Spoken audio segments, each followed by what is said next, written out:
Good evening, everybody, and welcome back live to New Orleans. I'm Gary Harris. It's cold out here tonight, but let me tell you what, people are fired up for the college football playoff semifinal at the Sugar Bowl in the Mercedes-Benz Superdome coming up on Monday night between 4th-ranked Alabama and number 1-ranked Clemson. Let's take a look at some practice video from this afternoon. Alabama practicing inside Mercedes-Benz Stadium in shells. Alabama wasn't in full pads, but they were getting after it pretty good while we were there. Of course, disappointment in Sean Deion Hamilton not being available.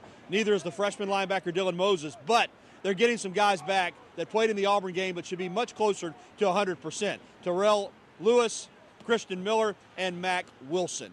Of course, Jalen Hurts, he's going to need to play really well in this game against Clemson. A lot of the focus is on him. Also, a lot of the focus for these bowl game trips has traditionally always been about having fun. But the college football playoff, Nick Saban admits, that's changed things a little bit. Yeah, you want to enjoy yourself, but the focus is getting ready to play the football game and not on the entertainment.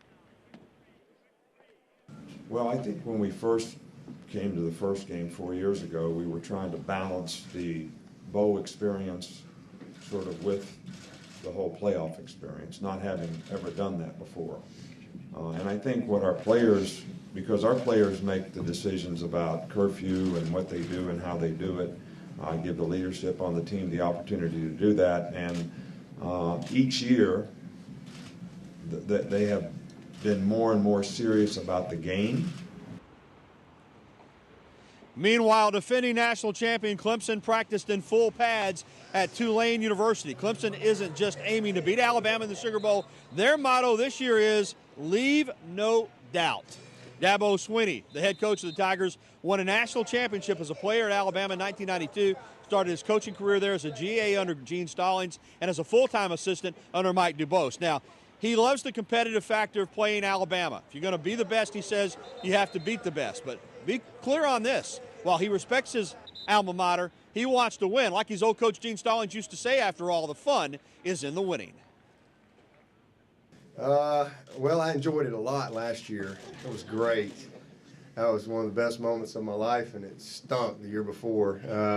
Like I said, fun's in the winning. I don't enjoy losing ever, but it's been great to compete against Alabama. I think as for us, as we've tried to grow our program the last 8 years, this is my 9th year as the head coach.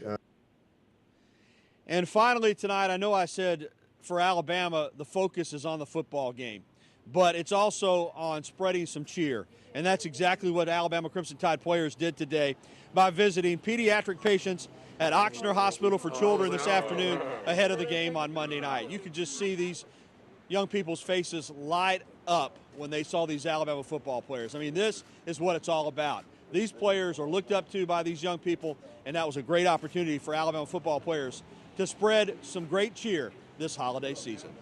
Well, coming up tonight at 10, we'll have more from here in New Orleans. Brandon Cameraman is down here with me. He'll join me tonight at 10. We'll have a little analysis on Alabama and Clemson and the game coming up on Monday night. That's all for now. Reporting live from the Big Easy, I'm Gary Harris.